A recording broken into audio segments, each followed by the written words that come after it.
Hi and good evening. Thank you for joining me on my channel tonight. This is Esther at Stampin Star Creations and I'm doing a live video. So something a bit different tonight. I've had another busy day and excuse me while I turn off my notifications. Turned it off on the other phone and then didn't turn it off on here. Looking a bit tired and jaded. Had a busy day doing lots of clearing and just tidying. I got the tidy bug, so I'm going with it while it grabs my attention. It's not always there, you know. Tidying gets a bit addictive, and when you get starting, you got to go with it because there's a time that it stops. Hi there, Bev. So I'm just going to call you up on my other device, so hopefully I can keep tracks of comments in case I miss you. Now tonight, something a bit different. I'm going to do a Q&A session. Now, a good little while ago, excuse me, I got itchy eyes. I think it was when I hit a certain number on YouTube that I said that I was going to do a Q&A. And so people asked me questions and I never got around to answering them. So because I feel so disorganised tonight without anything planned, and I borrowed a couple of stamp sets and I hadn't had a chance to play, and I'm in that mood where I'm a bit too tired to try and figure things out. So I thought, why not just come on and do the answers to your questions. Now, if you've got questions tonight and are watching me, I'd love for you to ask me more questions. I saw a moth. I'm on moth guard at the moment, moth duty. But maybe you can refrain them and post them when the video's finished, or leave them for the end of the video so I can answer them then, because I've got plenty to be getting on with. So I thought I was quite clever, and when the questions came in, I separated them into past, present and future, which I thought was rather efficient of me, because I found that was probably the easiest way to answer some of the questions. Now, I've not read through these recently, so I'm going to just literally go from my paper, go through them, answer them as best I can without saying and ah, and we'll see how we get on. So thank you so much for joining me for my Q&A. Hi Beverly, Delinda, Ellie, Pam, Vicky, Glenna, Wendy, Janine, Kelly.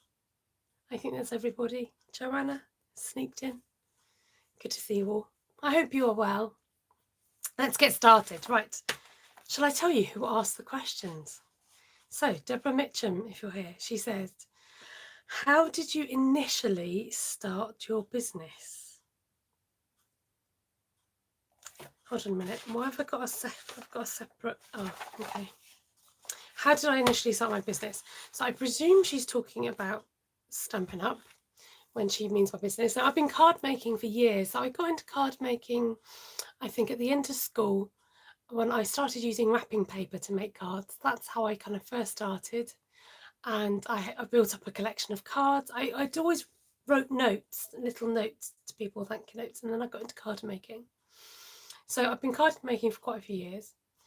Then I built up now because I started quite a long time ago, there wasn't things really available for card making. So whenever I saw kind of more haberdashery things, I would buy little decorations and embellishments just for something to stick on cards. Then I got into stamps, not quite sure how, can't remember how I got into that, got into stamps. Then Ruth joined a company, it was just before Stampin' Up, it was a papercraft company. Now I like to say that I introduced her to Stampin' Up, and I did, no, sorry, not Stampin' Up, to stamps in general, because I was using stamps before Ruth, and they were the old-fashioned ones with the wooden blocks. So then we got into something called Periscope, which I know some of you from, which is like a live broadcasting platform. And by then I was doing card commissions. And from then on, I met other demonstrators and everyone was saying, oh, you should become a demo, you know, you're kind of doing it anyway. And I slowly got into the product. I slowly got into Stampin' Up, and I just found it a bit expensive. I was like, why, you know, it's quite expensive. So I started by buying retired things and got into Stampin' Up that way. Bought the little ink spots, had loads of ink spots, liked the colours, and then just bought retired stamps because it was a cheaper way of buying them in. And then Ruth kept trying to persuade me, and I was like, no, it's fine. And then in the end, I was like, oh, you know what? They've got a good offer on called Celebration. Might as well bite the bullet and join. So I did in 2000 and been a demo for 5 years. So you can work that one out. So hi, those who are joining. Thank you for joining me. Sorry, my trousers keep falling down. Oh, hi, Dara Lee. Welcome. It's your first time here. Follow to everyone from Ruth's. Oh, warm welcome and hello to everybody else. 2016. I thought it was, but that didn't sound right. And I didn't want to make a boo-boo. Thank you. Welcome. And anyone else that's joining. Hi, Jackie. Welcome. Hi, Rosie, Janine. Right, so hopefully that answers that question. Do you have an art background? Now, I wouldn't say necessarily an art background, but a crafty background. This is still part of Deborah's question. My parents are crafty, and my mum sews and does tatting and sewing. And my dad, Ruth wasn't here for the beginning to hear the rules, was she? I'll explain in a minute. My dad was into calligraphy and was always quite, you know, he homeschooled my sisters. I was a bit young to stay in the classes. So we were kind of encouraged to be creative, and we were brought up in Nigeria. So I think, you know, resources were limited as well. So you kind of had to get creative with what you had. And we're very much taught to be resourceful, and also to use what you have and to really embrace what you have, because you don't have a lot. So I think we're just generally always brought up sort of in a creative household. And so for Christmas, you know, part of our present would be a pad of paper with some pens or some new colouring pencils, that sort of thing. So Ruth's asking me what my favourite product is. So for those of you just joining, I got some questions ages ago when I hit a few, I think it was 3,000 subscribers on YouTube. I've got around, I've not got around to answering those questions. So tonight is a little bit different. I'd normally do a demonstration, but I'm a bit tired, but still be doing a bit of sorting and tidying, and just been a bit of a busy day with some meetings and things. So I'm going to try and crack on. Steph Gibson asks, when did you first start crafting and what did you make? Again, it's probably when I was a child. And I used to make things out of paper, actually, thinking about it. I used to make fake nails, and I used to get a bit of blue tack, and I used to cut out nails and use the blue tack and stick it onto my nails as if they were fake nails. And I distinctly remember making like a paper handbag out of string and like just a folded piece of paper. And I'm sure I made like a paper person, but she was like literally an A4 sheet of paper with her face on it. So yeah. So I think, you know, it's funny when you look back. Oh, Ruth remembers it just about. That's quite funny. So isn't it funny that, you know, when you look back on your childhood, actually, it was always there. Yeah, I mentioned that earlier, that I used to write little notes for people, and so it kind of stemmed from there. And then, as I said earlier, the card making developed from there. Did cutting cards and matting layers take you time to learn? And that's a really interesting question, because when I first started card making, it would be very much about paper flowers, scrapbook papers, and swirly stamps. That was my style. So I didn't do a lot of matte layering, or if I did, I kind of just guessed it on the trimmer. I didn't really measure it up. So I would say I do more matte layering now that I'm a Stampin' Up demo. And I tend to do the same matte and layer, and I've even written down the measurements on my trimmer now. And because I don't do the same matte and layer each time. So hopefully that answers that question. Gina Gibson asks, what made you decide to become a Stampin' Up demonstrator? So that I've kind of touched on this a little bit. I think that the main thing that drew me in was the discount. And after having used the product, and I'm a bit of a bargain queen, so the bargain drew me in. And there was no pressure to stay on and to keep as a demo. But by that time, I'd already made friends through Ruth and through who she knew. And I'd used the product and realised the quality of it, having used other products over all those years. So the real crunch was the bargain of signing up at the time. Sheila asks, how long have you been married? So, oh, I should know this one. Is it 19 years this year? Or 18? Oh dear, my maths is awful. 2022, got married. 2002. Oh my goodness, you can tell I'm tired. I don't even know the date. 2002, got married. Naveen asks, what is the most rewarding card you made? That's an interesting question. Now, let me just reach for my box. 19 this year, thank you.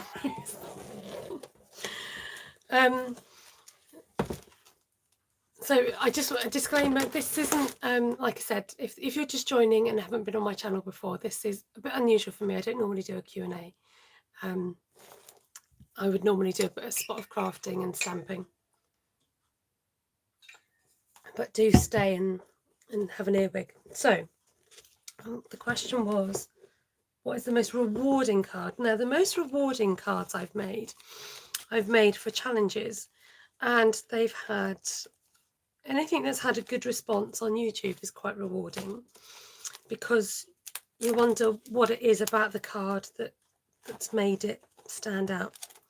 So I've got a couple in my hand that I really like doing, because I've liked the way they've come together. So this one has had lots of views on YouTube, and I did it for, what's in the bottle? Is it gin? She says. I did this for a colour challenge.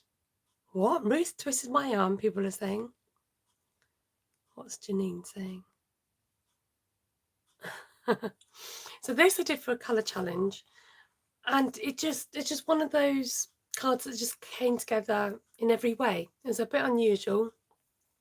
The colours worked, and in fact most of these cards are full of colour, so I'll get on and show you. So this is the card I'm referring to. So I did embossing, copper embossing. The light's a bit strong on here. I did copper embossing, then I added colouring and maybe glitter, and then a top layer of embossing, and I've had some copper details, and then I did this blending. But I really love it, and it got really good response, and that was nice as well that I got that. So there was that one, and then this one, and I think I might have even won that particular challenge, which was quite exciting. So I've kept hold of that card. And this other one I did for another challenge as well. It was a colour challenge. Again, I think it's because of the blending. I'm attracted to the blending, and I just like the way that this came together with all the detail on it. So there's that one. I should frame it. That's not a bad idea, Joanna. When was I born? 1980. I can answer that one. I was 40 last year. And then this one, again, this one always reminds me of our friend Jodie. Oh, Vicky, you're so sweet. Thank you so much. Because Jodie made a similar card. Oh, where was I born? Not when. I was born in Nigeria. Sorry. It says, where were you born? Or where? Sorry. Oh, I am tired. This one was inspired by a top that I had, and I kind of recreated the print. Yeah, I was born in Nigeria in Africa. My parents worked as missionaries there. So I thought everybody knew that. But I suppose there's always someone who doesn't know. So I really like this one as well. So those are my kind of top 3 cards. But look, they're full of colour, aren't they? They're all got blending on them. And copper and gold. So, yeah. Yeah, my parents were missionaries out there, and all of us were born out there, Ruth, Helen and myself. And then we came to this country for our education. And that's why we came over here. The one that I did for Ethan was amazing too. Oh, thank you. Was that the recent one or a different one? Okay. Levine also asks, what is the hardest skill I have learnt? Oh, Ruth, sorry, Ruth's referring to a card that I made. I think I've put that card away. Let me just, while we're on the subject of cards, I see if it's in this box. I don't think it is. No, it's not in there. Yes, I did make another card, which I thought was in here. Let me see if I can find it. Again, it got loads and loads of views on Pinterest. And that's, you know, again, you can tell. Oh, here it is, look. So I made one for my son, and then I did one in blue for my nephew. And this was just like full of detail. So it's got shoelaces, it's got guitar strings, and it's got a cord coming out of the headphones and the guitar. And I created this grungy background. Now, this has got 2 videos, one of which I did creating the background, and there was another one that I did. Unfortunately, I didn't video this when I did it. Just at the time, didn't think anything of it. But this was really popular. So another one that I'm proud of. What's the hardest skill I've learnt? That is a really, really tricky question.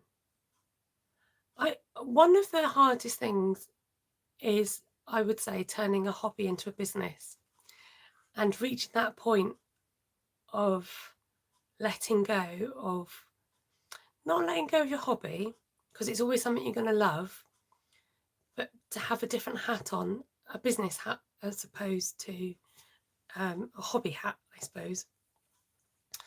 So that's been tricky. Because I find numbers hard, sometimes I do find, you know, working things out, boxes and cards, quite tricky. So if I do a fancy fold card and if I then shoot a video, I do try and simplify it as much as possible so that even I can understand it if I watched it back, and other people who are in my position can understand. Hardest skill, that's such a good question. I've written a comment here. Time management. That was obviously an issue. Okay, so if you're happy, I will carry on. Welcome to those who've just joined. Nice to see you. And the black and white lighthouse one. Yeah, there's another one on YouTube which sometimes I don't know why certain cards do so well, but they do. Don't know what it is, but there you go. Glenna, you could be my numbers club. Right. So that's kind of what I've put as past questions, and then I've got present questions. So Deborah again got in there and asks, hold on, Joanna's just going in a question. What do you love teaching people to do the most? That's another really good question. Thank you, Ruth, for putting the black and white card. What do I enjoy teaching people the most? I like teaching them a fancy fold card because of the wow factor you get from it. So not everybody gets a wow when they make the first card. They're a bit tentative and they're a bit nervous. I love the fact that when they come back to do something again, they're suddenly a lot more confident because they know what they're doing. They've done it before. But when you teach them a simple fancy fold card, like, whoa, and they, you know, it can be simple, but when it's broken down into steps and you can see how it's done, it has that like, oh yeah, kind of moment to it. Tammy says, I hear you about turning a hobby into business. I think I'm afraid of success, she says. How can you be afraid of success? You've got to kind of jump in and just go for the ride, go for the journey. Thank you, Ruth. Ruth's kindly posting links to my popular videos. So I'm not here to gloat, but if you want to see the making of those cards or the particular favourites, you can go back and embarrassingly watch my cards from years ago. I don't think I could watch myself from years ago. It's a bit embarrassing. Deborah asks, do you have a favourite craft style? I think I've covered that with the blending cards I've made. I love colour and the look of blending. So I think that would be one of my favourite styles.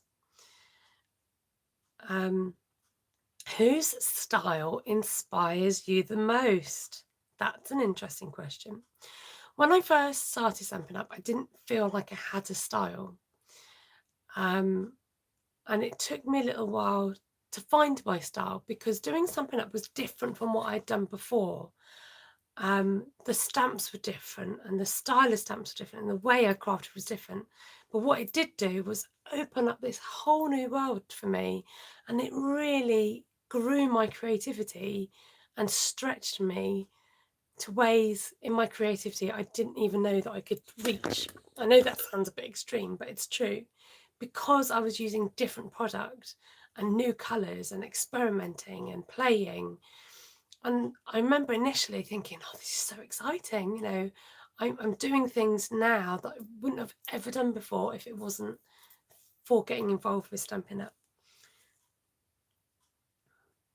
Oh, thank you, Tammy, for your kind comment. It's not embarrassing, it's growth. And how awesome to see how you mature. Yeah, that is nice. I was found something today, a document that I sent to Ruth, and that, you know, it was a reminder of, wow, you know, how much has changed over the years. Glenna, so sweet. You have a wonderful, sweet personality. I can't see you gloating. Oh, that's kind. This is another interesting question from Deborah. She got in there with her questions, didn't she? I'm just going to answer Vicky's because this has come out live. When going live or recording for the first time, was it a struggle, nerves, etc.? That's a good question. Vicky, can I come back to that? Remind me though, or ask it again when the video is finished or at the end, because I don't want to forget that. It's a really good question. So I'm just trying to get through what's on the papers first, and then I'll answer any other questions.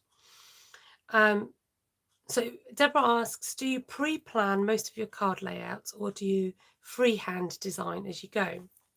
I would say freehand as I go. When you get playing with the product, then you kind of configure things out. Vicky's being cheeky. And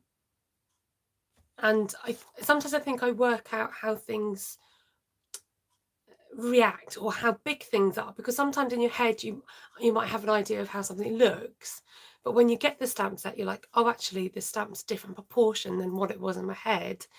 And so you've got to play with it first, play with the image, and then once you've done that, so when I did some card designs recently for a UK demo group, I had to play with it first, see what it could do, and then from my designing and playing I could then design the card layout.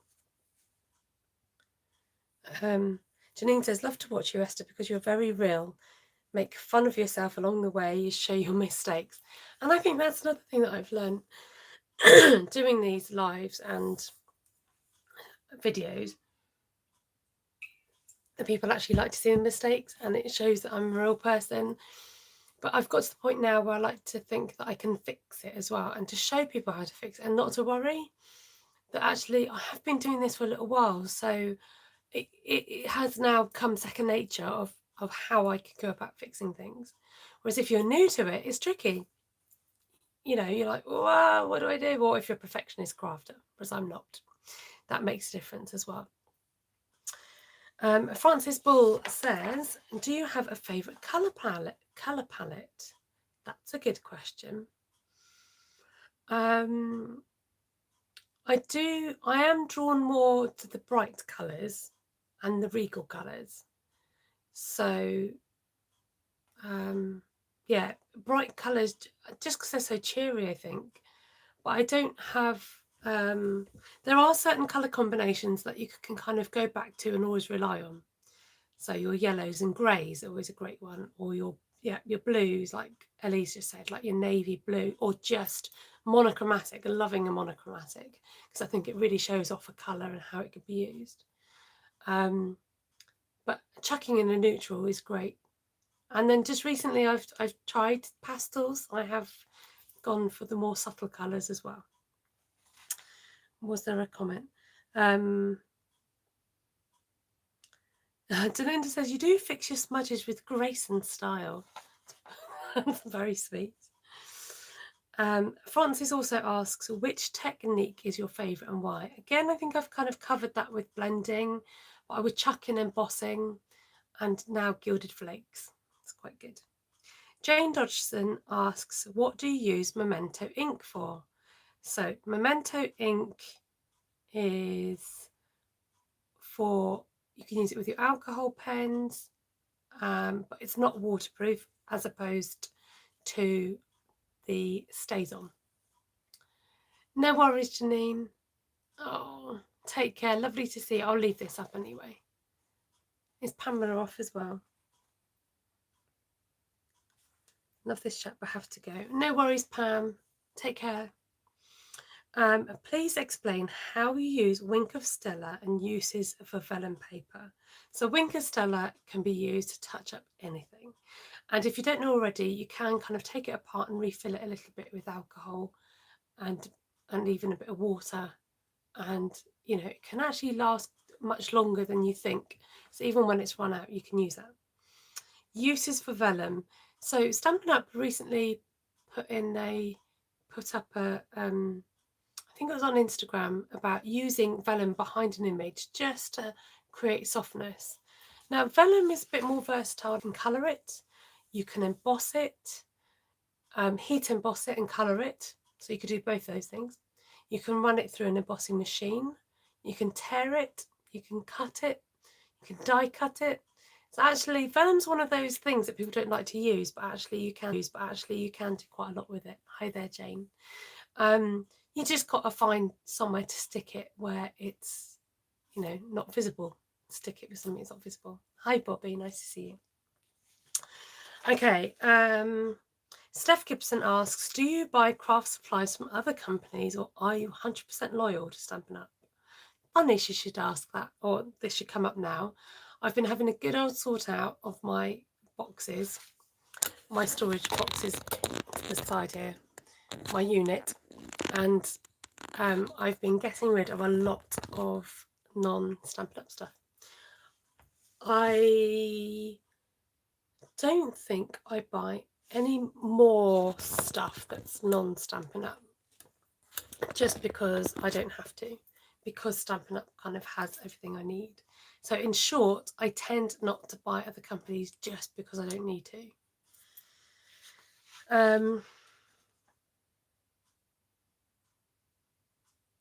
What inspires you? That's a great question. A lot of print inspires me, a lot of clothing. So I went to one of our local supermarkets the other week, and I've even got a photo on my phone of a pair of girls' shorts, because the print of it on it, the colours were really cheery and I really liked it. I was like, I'm just going to forget what they are. So I'm going to take a photo. Then on the bus today, I saw another print that I really want to try out. And in case I forget, I'm going to say it now. It's black and white with like a poppy parade and Bermuda Bay colour. Black and white stripe with poppy parade and Bermuda Bay. I'm like, oh, that would be fun on a card. So I'm inspired a lot by print.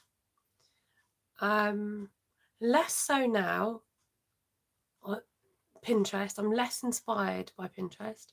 I tend to go to YouTube. If I'm a bit stuck for inspiration, I tend to go more to YouTube than I would Pinterest. Sometimes it's getting the idea for a card design or a fancy fold, or rather than actually seeing what people have done, I like to try and come up with things myself. What is your favourite ink colour, says Hannah, who's now surname Carbon, Hannah Carbon. What's my favourite ink? So Bermuda Bay was my favourite for a long time. Then I liked Bumblebee, so the blues and the yellows. But I do like colours like Merry Merlot, Mango Melodies slipped in there. Out of the new colours, enjoying the Soft Succulent, Evening Evergreen, Blackberry Bliss. So it's really difficult to pick one. Okay, let's have a look. Do you have a favourite colour? I think at the moment I'm still really into teal, which is like that pretty peacock colour, like the colour of my wall at the back there. Really like that colour. And I like wearing that colour as well. I like wearing red. So sorry, that was, oh, thank you, Claire, Linda Claire, thank you. Do you have a favourite colour? That was Gina Gibson. Carol Blahuta asks, are there any particular colours you dislike in the Stampin' Up range? Have we still got Cajun Greys? I don't tend to like the oranges.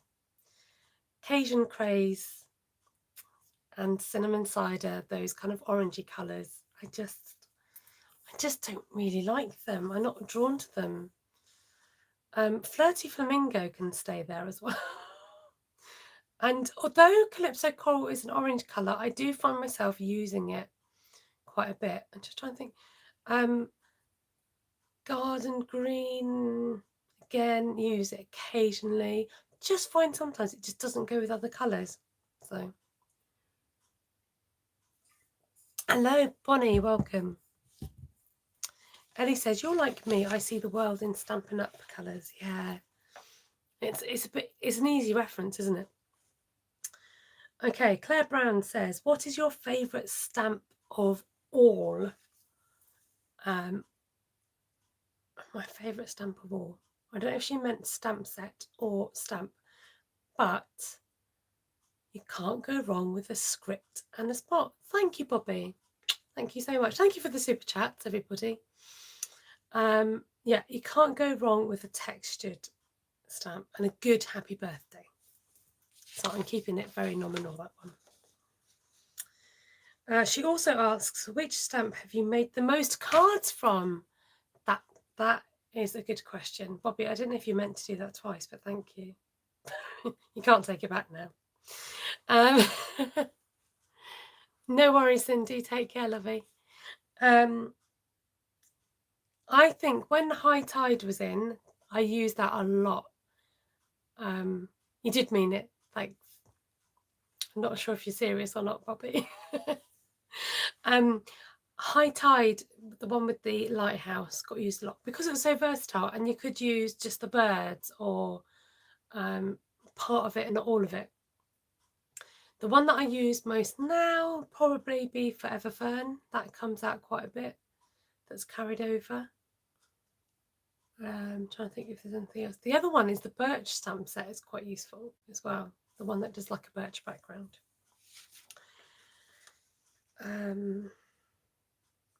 Good questions. So Gina Gibson asks, if someone would like to send you a card, could they do so? Yes, if I know you well enough and trust you to have my address. She also says, do you ever feel like you lose your creative mojo occasionally? Yeah, tonight. When particularly you haven't had a chance to play with anything new, sometimes that makes your mojo, you feel a bit fed up of staring at the same stamps and you could do something new. Or sometimes I think it's only natural that your creative mojo will have a dip. Sometimes it's almost inevitable. Sometimes it depends on a lot of things. Depends if you've been crafting lots and you've used up a lot of energy to do that, or if you haven't been crafting in ages, so you feel out of touch with it. So there's different reasons why your mojo might go. Do you appreciate when people leave comments on YouTube videos or Facebook posts? Yes, definitely.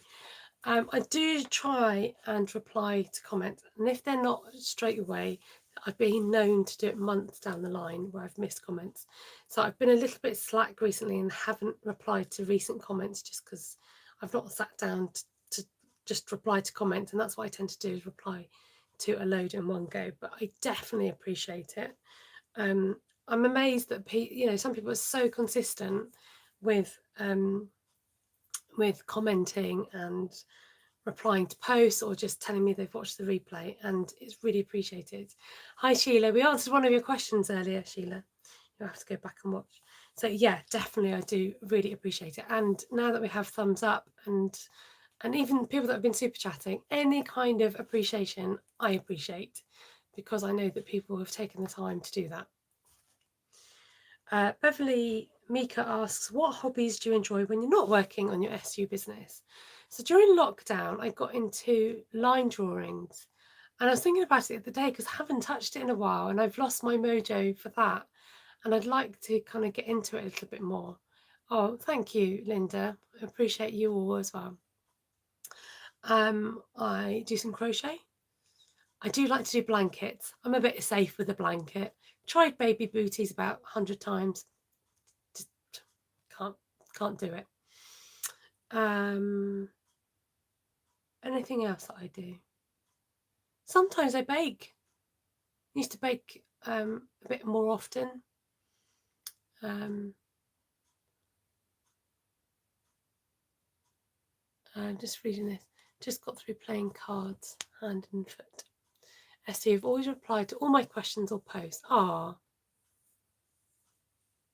Oh, the crochets because of the maths. Yeah, probably. Okay, Anne-Marie asks, if you could only use one Stampin' Up colour family for the rest of lockdown, you could tell when this was written, which would it be? Oh, I think it might have been have to be the brights, really. Moggy Rivers says, how do you heat emboss without the card going bendy? If you heat both sides, it tends to take away the warping. Right, we're doing well. We're getting through this. Now for the future questions. Are you ready? We're doing quite well. Okay, I don't know who asked this question. For some reason, it's cut off who's... Oh, no, here we go. It's gone on to 2 sheets. So Wanda Bailey asks, if money was no object, what would you buy crafting-wise? If money was no object, maybe a scan and cut? Maybe. The thing is, I think realistically, I would top things up. So at the moment, I'm trying to get my ink pads replaced, all the new ink pads. So I'd want to do that. I'd want to get any new blends that I'm missing, and top up any cardstock I'm missing. So I wouldn't kind of go out on a big spend. I would just buy stuff that maybe I really wanted or that's missing, or things that I'd maybe been eyed up in the catalogue. I mean, it'd have to be Stampin' Up, really. Things that I've been eyeing up in the catalogue that I've considered, but it wouldn't be my priority. But then if I had the money, I could buy it, couldn't I? So Cindy asked, the day you get your TV show on the All Card Network, who would you like as your first 5 guests to craft with you, and why?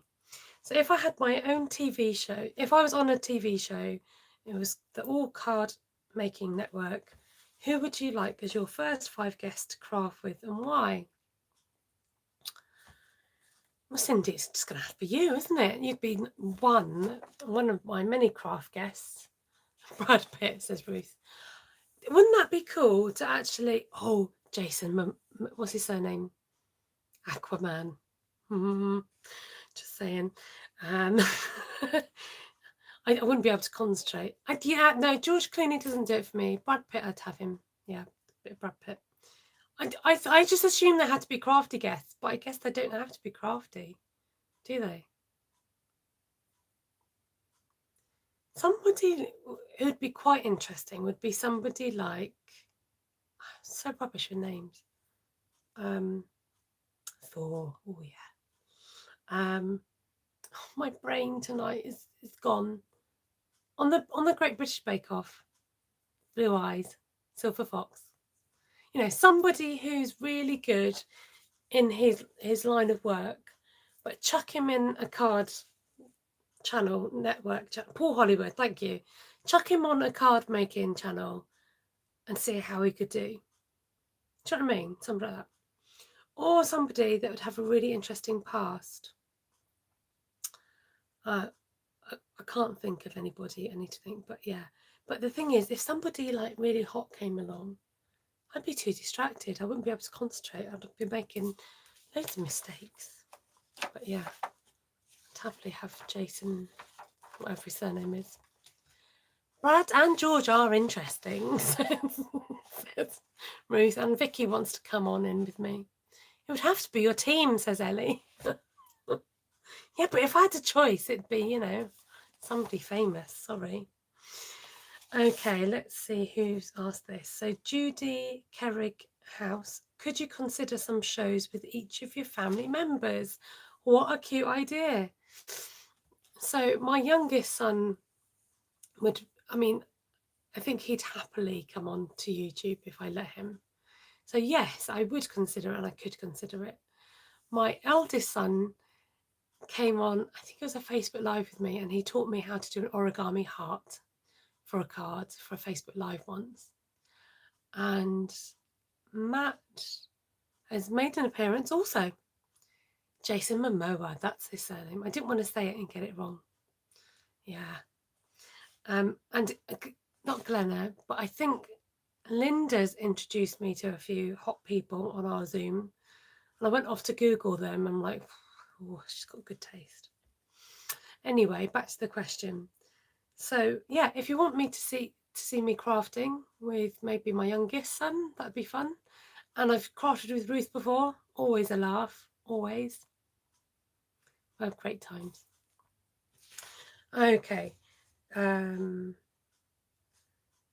Delinda asks, how do you start a make and take card session? How do you start a make and take card session? Decide you're going to do it. That would be my first advice. Decide that you're going to do it. Set a date in your head and start planning. Start planning your venue. Start planning what you're going to make, who it's for, and get advertising and how much you're going to charge, or if you are going to charge. But I think there's a lot to be said if you set a date, because it's having something tangible to work with and something definite. And once you've set the date and actually told people you're doing something on that date, you kind of got to stick to it. Vicky's talking about Jason, my mother. What would be amazing, Delinda? Have I missed something? Did I miss something? Linda says, I loved to watch you, Ruth and Helen. So, yeah, and Matt and Tom. So my husband and Ruth's husband got together and did some crafting as well. So for my birthday last year, Ruth and Helen, we had everyone in the craft room. It was so lovely. And we had a good old catch up and stuff, and that was really nice. Oh, Delinda was talking about crafting with me and Ruth. Deborah Mitchum asks, what would be your advice for an inexperienced crafter? Get starting, have a play, don't worry about the mistakes. I think the mistakes can be the making of, and you need to make the mistakes to know how to fix them. And that's, like I said, I think, once you make mistakes, it is sometimes an opportunity to fix it and to create something new. So don't be scared of the mistakes, even if you are a perfectionist. Stella says that was the most amazing YouTube with your whole family. There you go. Up. If you want to ask any questions, thank you for your time. Wendy Davis says, I've seen many do the shabby chic thing of tearing or distressing mats. Can you show me how to do it, please, as mine never come out right? So if you can't, so there's different ways of tearing and distressing. You can open up your scissors and scrape it along the side of your card to give it a distressed look. If you're wanting to tear and you're wanting to go in the right direction, you can place a ruler on your work and tear the paper that way.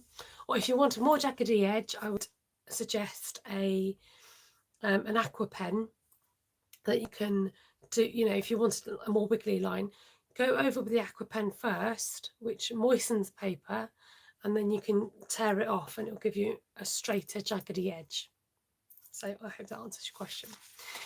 Vicky had a question earlier about nerves and going live for the first time. You might just have to remind me what it was. And if there's any more questions you want to ask me now, then go ahead now.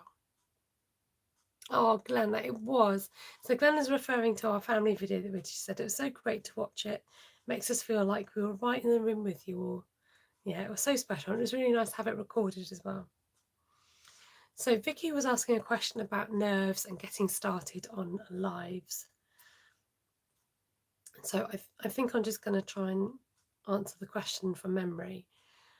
I don't know if it was to do with overcoming nerves. So going back to Periscope, and I was talking to Ruth about this yesterday, and practice. I think if you are nervous to go on Facebook Live or to do YouTubes, you've just practice. And if you wanted to get a group of friends together and just practice them first, or get some other demonstrators, then do that. I think one of the most weirdest things about doing lives initially is that you feel like you are talking to yourself. You're in a room by yourself. Although comments might appear, you still feel like you're talking to yourself. But having done this social media platform, which is now subsequently shut down, it was such a good learning curve and a basis to learn how to and how not to go live. And we learned a lot, and it was such a good platform to practice. And one of the key things that I've learned from the platform and subsequently doing lives is to remember that everybody that comes on wants to feel valued. And so when you come on live, you've got to remember that people are going to watch the replay as well. Or it's kind of inevitable that hopefully people will watch the replay. So don't come on and sit there waiting for people to come, or say, I'm just going to hang on a minute. We're just waiting for more people to come in. Those words, just do not use those words. I'm waiting for more people to come in, because it's not fair on the people who've already come in. You might have had 2 people already joining. And how does that make them feel? They feel a bit undermined, unvalued. So just start talking straight away. It's a lot more professional. And when you, those that are catching it on the replay, also, it feels like you're talking to them, and rather than them having to skip forward 20 seconds, you're talking straight away, and you can fill the time. You say hello to you say hello to your replay viewers, because they're just as important. They've taken the time to watch your video. And so, little tips like that. Tips like looking into the camera. Don't stare at your face. It's so easy for me to look at myself here rather than to talk to that tiny black dark hole, which is actually you guys, and get in the habit of doing that. Laurie, hi, Laurie's just getting distracted. That's another thing that can be a little bit annoying, is saying hello to people as they hop on, but I have to say hello to Laurie. Try, and this is really hard, but avoid saying the ums and the ahs where possible, especially when you're filming or when you're live. It's when you're not speaking, you feel like you've got to fill the time, because it's awkward. It's an awkward silence. And when you're on your own, you can hear it even more. So you've got to remember, you're not on radio, you're on video, and people can see you. So you've almost got to teach yourself not to do the ums and the ahs. And it is very habitual. It is just a habit that people have because of nerves. So the more you do it, the more confident you get. It does help if you have people joining the live, so that you don't feel like you're talking to yourself. You do feel like you're having a conversation with somebody. And then the more consistent you are with it, and if you do it at regular times and intervals, people know when you're coming on, and they'll start joining. And then that's when the community gets built up. I'm just going to scroll back a bit because I saw something. Glenna says, I do answer and nod and agree when I watch your lives. The hub thinks I'm crazy. I'm glad you do, Glenna. I'll pretend I can see you. Linda says, besides your curtains, where do you find inspiration for stamping? So I kind of touched on that earlier. I was just saying that other prints, really. If I see, if you see somebody walking down the street, or I was inspired by somebody on the bus, their rucksack they had. Delinda's there nodding and answering too. I can all see you just nodding. Vicky's like, yeah, I don't like that. Wasting time. Can't fast forward that.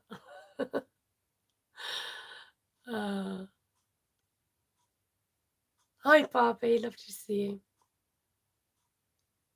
So that's interesting. Vicky says, I don't like hearing me talk. One of the reasons I don't do it. Now, I touched on this before, and I think it kind of stems from childhood, but I've always been conscious of my voice. It was very nasally when I was little, and I used to talk through my nose, and so it was always something that I really struggled with. And to overcome my hate for my sound of my voice was to just keep listening to it. I used to watch back my videos because I was quite interested to see the comments, see how it went, and sometimes it's quite good just to, I don't have time to do it so much now, but sometimes I will dip into my videos that I've uploaded, not for ego purposes, but just to kind of recap. I suppose you get to see it from a viewer's point of view as well, not just mine, because when you're making it, and which bits they would skip forward maybe. So the more you listen to yourself, funnily enough, the more you get used to it. Sometimes now, if I haven't heard myself in a while, I'm like, oh, okay. But I also said to myself, I'm not going to let that stop me. This is how I speak, and you've got to accept it, and I've got to accept it. I can't change that. It's how God made me. So, I don't know anybody that likes the sound of their own voice. So you kind of got to go with it, haven't you? Sorry, I'm tapping the screen. I'm trying to catch up on anything. Just to do it, says Ruth. It's worth doing it badly because you will learn every time. Amen, sister. I believe in that. The more you practice, the easier it gets. I used to get nervous before I came on lives, definitely. And if I've not done it for a while, sometimes I get the jitters before I come on. But then once I get started, it flows. And that's why sometimes I experiment with what I'm doing before I come on, so that I'm not completely stabbing in the dark and making too many mishaps. So if you need to be organised with exactly what colours you're using, exactly what stamp set, exactly what you're going to making, do that, because that takes confidence to be able to think on the spot and not let your nerves overtake you and go, and feel stuck. And that can be really off-putting for yourself, and your confidence, and for people watching. So just be prepared initially, and you might get to the stage where Ruth does and just comes on not knowing what she's going to do, and kapow. Beverly says the print on the mug you stamped was awesome. Thank you. Oh yes, mugs, totally inspired by mugs. And you don't have to listen back to yourself, says Ruth. Shirley says, yeah, I struggle with that as well. It's hard, but the more you do it, as you say, absolutely. Vicky, there's absolutely nothing wrong with your voice. What do you enjoy about filming your videos, and how does it feel knowing you are reaching worldwide? What do I enjoy about filming? I enjoy filming less because I've got to edit. That's why doing lives is so much easier. What do I enjoy? I enjoy the community. I enjoy the banter.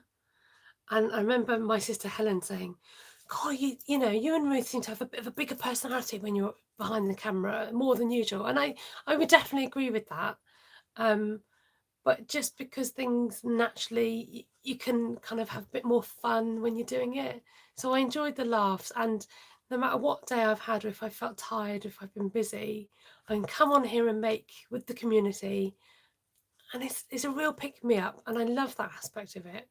And I love being able to share. And again, I've said this recently, that it's quite weird when you're doing films and videoing, because I would say things and silly things that just come out of my head, and people then pick up on it in the comments. I'm like, oh yeah, I really actually said that.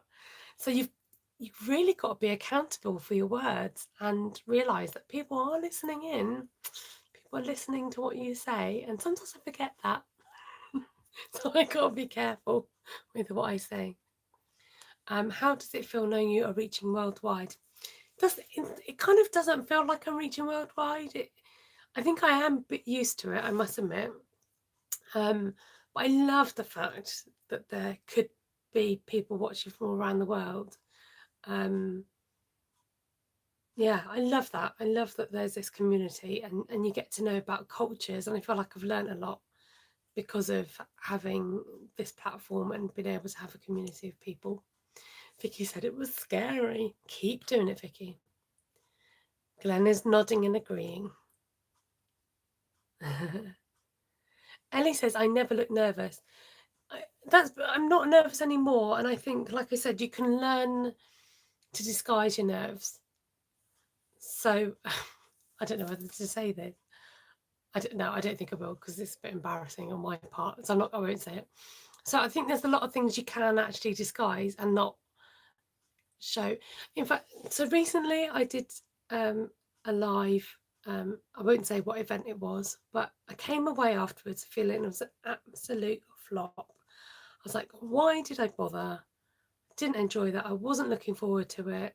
I did it, and even afterwards I felt really down. I was just like, that wasn't how I expected it at all. But I reckon that people that were at the particular event wouldn't have even noticed, because you've got to be professional about it, and you've got to carry on regardless. That it doesn't matter who turns up or what number, you still got to be professional. You know, you can give in and go, oh, this is ridiculous, I'm not doing this, but that's not what people want to see.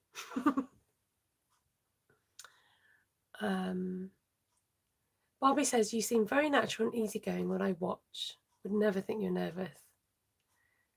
Shirley says, I need to learn to edit. Editing is another whole skill. It just depends on your resources. So I still do my editing on an old phone, and I've got used to that editing. So Shirley says, editing is a big subject. Takes Ellie ages. Delinda says, I love to hear you giggle at yourself. Do you know what? It's quite funny, because you learn about yourself things that you never would have thought, well, things that I never knew. I didn't really think I had a giggle until I laughed on here, and people said, do you have a giggle? I was like, oh, do I? I just knew that I had a witch's cackle. I've never been able to film. She curses while stamping, says Barbie. Glenna says, we love your lives. The real you is the real you. That's why we watch and follow you. Making awesome friends from the other side of the world, says Vicky. Absolutely, the community is amazing. Okay.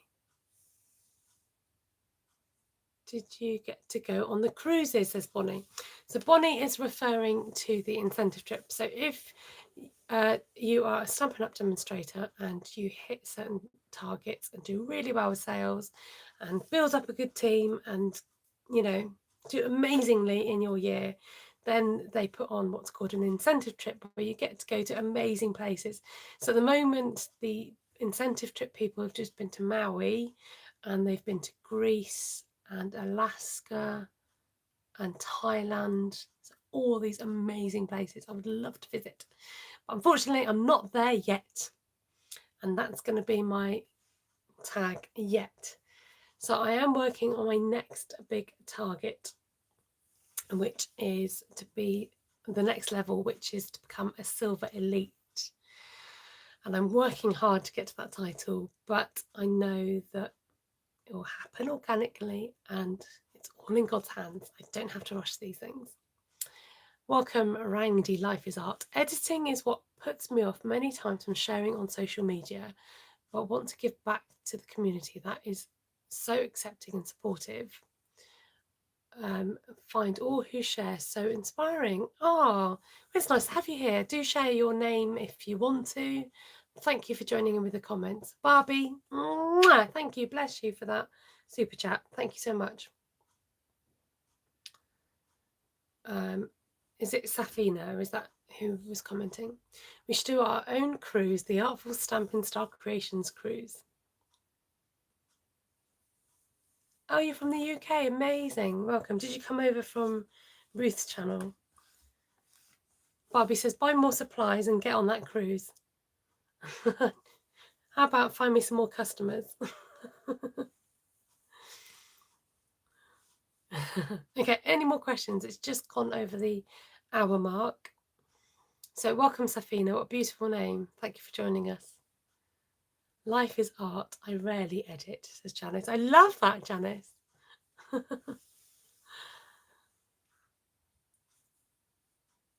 Ruth's already. What, to go on a cruise? Well, I know Indiana isn't as amazing as some places, but I appreciate you and friends. Delinda, you have been such a, what's the word? Don't ask me to think of words this time of night. A stalwart? Is that that sounds really horrible, but it's not. I'm just saying that you're amazing at your commitment to my channels and your support. So thank you. Barbie says, do you ever get any negative comments? And if so, how do you deal with them? I get thumbs down. And I get cheerleader, that's a good word. Yes, Delinda's like a cheerleader.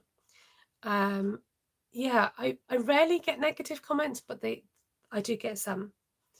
How do I deal with them? Sometimes you get the trolly comments and I just report those. Negative comments can be constructive criticism, which is fine. And sometimes I ask people for their opinion. I say, let me know what you think. And when people do, I'm like, oh, okay. I'm like, actually, I've asked. I've said, let me know what you think.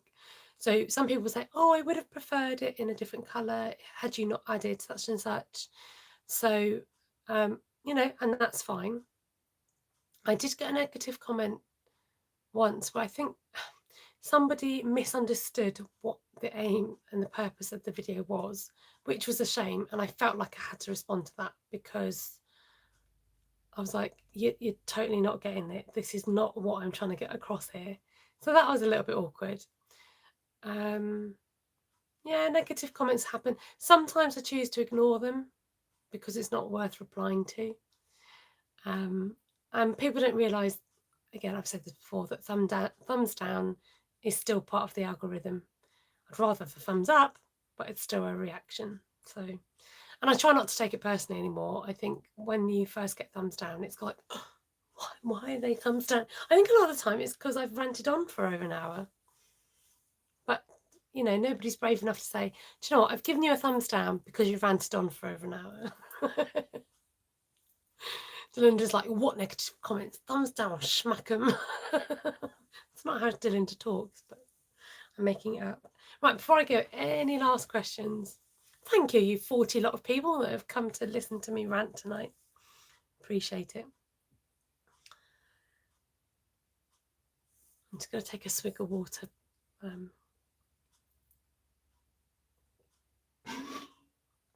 Linda says, bring them to Arizona and I'll lose them in the desert. So thank you. Like I said, I'm not going to apologise for my Q&A. It's been nice just to get out the questions. And thank you for all those people that wrote those questions ages ago. I never got around to doing it. So really appreciate that. Bobby says, I love your videos and your sunny, sweet personality. Thank you. Thank you very much. Joanna says, it's very interesting. Thank you. Vicky says, great Q&A. Thank you. So if you're wondering why I'm reading out the comments, it's because sometimes people don't know where the live chat button is. So it takes a little while for the video to upload and the live chat doesn't always show. But if there's the option to show live chat, if you press that, you can see all the comments scrolling through. This has been so much fun tonight. Learned a lot, says Delinda. Great. And Dara Lee says, it's been lovely to get to know you. Thank you. Tammy says, good night all, bedtime for her. Night, Tammy. Thank you, everybody. Thank you, Super Chatters, very much. If you're just wondering how that happens, it's just the $ along the chat bar, and then it will send you to your Google account where you've got to have linked a card. Can I just say on that subject that if you wanted to donate a bigger donation, it's usually best to do it via PayPal, and my details should be below. No pressure at all to donate at all. I'm not asking for donations. Just the fact that you're here is good enough for me, and thumbs up. So I just really do, when I say I appreciate you guys coming on, I really do, because you know, you help to make my channel, and just that, you know, that creative flow, you know, when you're knocking off other people's ideas or you've got suggestions. I might not do them, but it's good to hear suggestions, and it just helps the old creative juices to flow. Good night, Bonnie. Thank you. Love you, girl, says Bonnie. Love you back, Bonnie. Thank you. Thank you, Claire. Thanks, Esther. Good live with good friends, indeedy. So take care and keep safe. Keeping safe. And I'll be back next Tuesday, hopefully with a spot of crafting if I've had a play. So I'll show you the stamp sets I've borrowed. I've borrowed Sweet Ice Cream and, pardon me, Back on Your Feet. Oh, thank you. Oh, love you all. Love you all. Thank you. Till next time, good night, says Shirley. Thank you, everybody. Lovely to see Laurie. I hope you're keeping well. If you want to catch me, if you want more of me, I'm on Facebook. I'm on Facebook. I might be changing my live times to 1 o'clock GMT, which I know is going to affect some of the Australians and people, but I might have had to just have to make that decision to change that. So you can always catch replay. Take care. Night.